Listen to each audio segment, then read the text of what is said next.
ওই রেসপন্সিবিলিটি তুমি যেটা সুমন ভাইকে দিতে হবে ন্যাচারালি যেই প্লেয়ার সেটা কি মুশফিক ভাই নিতে পারবে না? তাদের যে ন্যাচারাল ইনস্টিংক্ট যেই টাইপের তারা প্লেয়ার সাধারণত তামিম ভাই, আমি তামিম ভাইয়ের মানে 2015 বা 2019 ওই ফেজে তামিম ভাই হচ্ছে বেটার হচ্ছে যে ওই ফ্ল্যামবয়েন্ট তামিম ভাই যদি খেলে বা লিটন যদি লিটনের খেলাটা খেলে, বা এখানে মুশফিক ভাই ছাড়া সাকিব তো অলওয়েজ অ্যাটাকিং, রিয়াদ ভাই একটু হয়তো কনজারভেটিভ, একটু সিচুয়েশন বুঝে খেলে।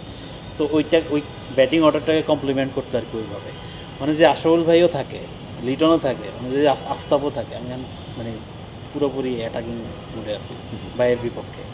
তুমি চিন্তা করো এটা এনি টাইম 30 রানে 3 উইকেট হবে এটা এনি ডে, ঠিক আছে? ওখানে ওইটা ভাই দেখতেছে হচ্ছে হাই সিলিং, ওই প্লেয়ারদের হাই সিলিং, কিন্তু আমি দেখতেছি তাদের already existing performance. That's the difference. তোর মানে তামিম আর লিটন দুজনেই তো মানে উইল নট গো ফর কিল, তাই না? সো ওখানে রোল দেয়া থাকবে। আপনি শিওর? ইন মাই টিম দেও না, এটা কি আপনি শিওর? না দেখ, যখন একজন যদি দুজনে খুব ফ্লাইং মানে স্টার্ট দুইজনের নেচারের মধ্যে কি এটা আছে নাকি? না, আমি বললাম দুজনে খুব ফ্লাইং স্টার্ট পেলো, ধর দুজনে ফ্লাইং স্টার্ট পেলো, তারপরে একজন আউট হয়ে গেলো, তখন আরেকজন মানে ন্যাচারালি একটু সাবডিউস থাকবে, কারণ ধর যদি আফতাব নেমে সে একই খেলাই খেলবে, তখন আরেকজনের দায়িত্ব হবে জিনিসটা ক্যারি করা, এবং সেটা কিন্তু তামিম লিটন দুজনেই পারে, তাদের বেস্ট ফর্মে তারা দুজনেই পারে, তো অবশ্যই পারে। আমি সেটা বলছি, আফতাব আবার সেটা পারবে না, আফতাব পারবে না। আফতাব তো একটা ওয়ান গিয়ারই তিনি চলবেন, আমি ওই রিস্কটা নিয়ে আফতাবকে নিচ্ছি। সো এটা কি ভাই ওই সে বেশি দিনে ব্যাটিং করছে এইটাও কি একটা ফ্যাক্টর করছে? হ্যাঁ, ডেফিনেটলি ফ্যাক্টর তো করছি, সেটা তো একটা ইয়ে আছে।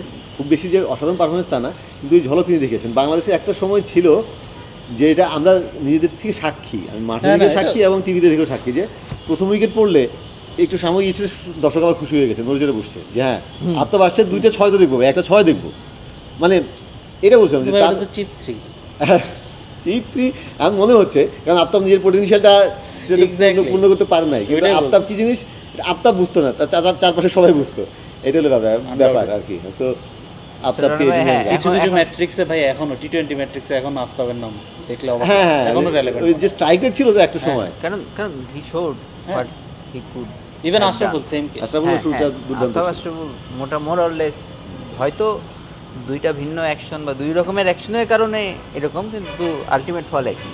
সো দুইজনের কাছে কোশ্চেন যে ওপেনিংয়ে আপনারা কেউ ইমরুল কায়েসের নাম উচ্চারণ করতেছেন না কেন?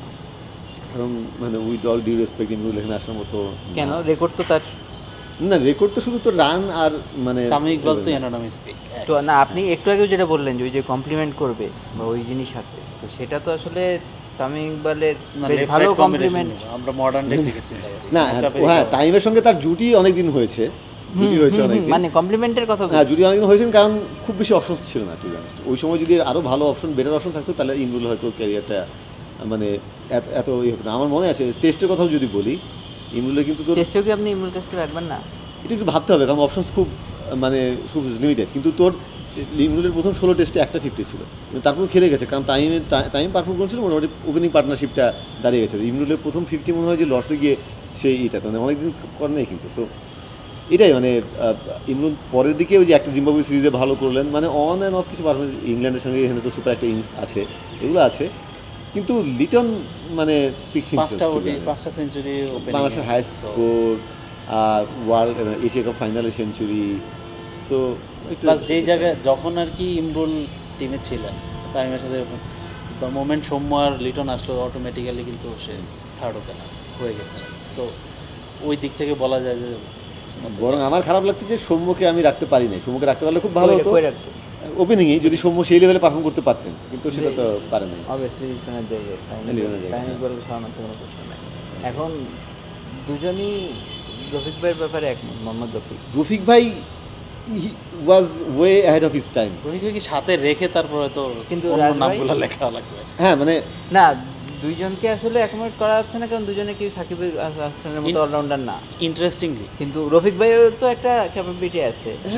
এখন মানে দুইজনকে অ্যাকোমোডেট করার অ্যাটলিস্ট মিরপুরের মতো কন্ডিশনে করা। ইন্টারেস্টিংলি ভাইয়ের ভালো মনে থাকবে 2006, 7, 8 দিকে যখন তিনজন লেফট হ্যান্ড সিস্টেম, আমি এটাই বলতে চাচ্ছিলাম, হ্যাঁ মানে ইনক্রেডিবল ফেজ গেছে সাকিব, রফিক এবং সরাসরি তো বাইরে ছিল, এই তিনজনই খেলেছে, কিন্তু 2007 বিশ্বকাপেও 3 স্পিনার নিয়ে খেলেছে, মানে ওই যে চারটা যে তো রফিক ভাই, সাকিব এবং রাজ। হ্যাঁ, তাহলে রাজ ভাইকে আপনারা বিবেচনা করলেন না কেন? বিবেচনা করে দিতাম না, রাজ বিবেচনা ছিল স্ট্রং বিবেচনা, যদি তোর ফিল্ডিং এর জন্য না হয়, এমনিতে 12 ম্যান, তাহলে রাজকে রাখতে হবে আমার টিমের ইয়ে হিসেবে।